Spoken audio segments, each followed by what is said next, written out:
some questions. I'd like to know, I want to start a conversation around identity. If you think about your nationality, do you say African American, or do you think of yourself, if you're American that is, do you think of yourself as an American? If you're, I don't know if this happens in other countries, like in Canada, or do the women in France, or do the men in France, or the men in the UK? Do you think of yourself as African British, African French, Black British, Black? Like how does it happen? How does it work?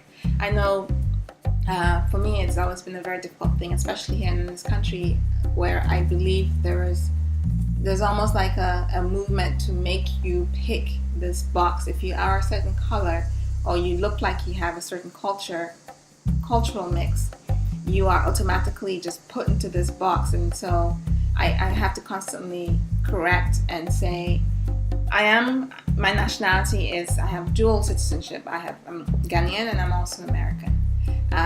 In terms of my identity, I have many. Obviously a woman. I have natural hair. I'm a sister. I'm an aunt. I'm a spouse. I live where I live. I work as who I work. I have a role. It's just like, if you want me to keep naming my identities, I can keep going on that.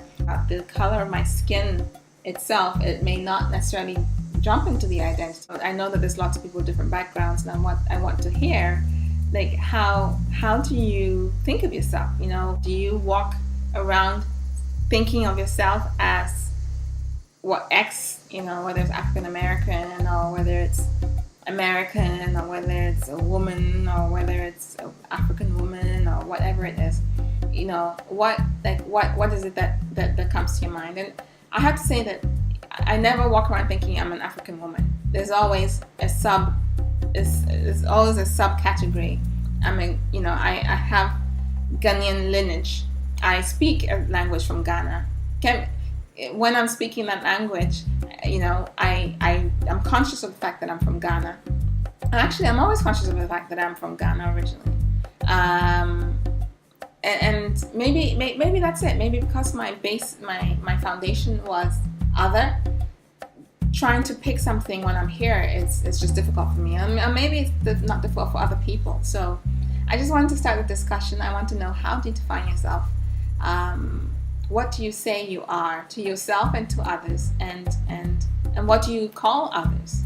I thought that I'd come and talk a bit about how to separate the hair, because I've heard some discussions around the topic, and that's something that I didn't talk about. If you look at my hair regimen video, you'll see I didn't separate my hair after I washed it. I never separate my hair. I haven't had to. I just don't have to. I think it's a function of the texture of your hair, the size of your locks, the separation factor in terms of how much space there is between the locks. So what I do is, when I do want to split something apart, I don't rip them open. I always do it very gingerly. I find wherever the hairs are intertwined, and the opposite end of where the root is, and I try and just gingerly pull it out to see, just in case it's not completely embedded. And I don't need to break it if there's no need, and so I just gingerly try and pull it out. There you go. If that doesn't work, and I really, really seriously have to separate it from that lock, I break it at that top part, not anywhere near the root. And so that's how I go through. And since I do this all the time, I tend to not have locks that are intertwined, locks that need to be separated as much. And I do this when my hair is dry. I don't do this when it's wet, because I think that's when the hair is the weakest, and I don't want to be doing any pulling at that point. And so when it's dry, I just go through, and as you saw, per strand, you have to be very patient with this. But per strand is how I just kind of unembed the hair from the strand of hair from the lock that it's in.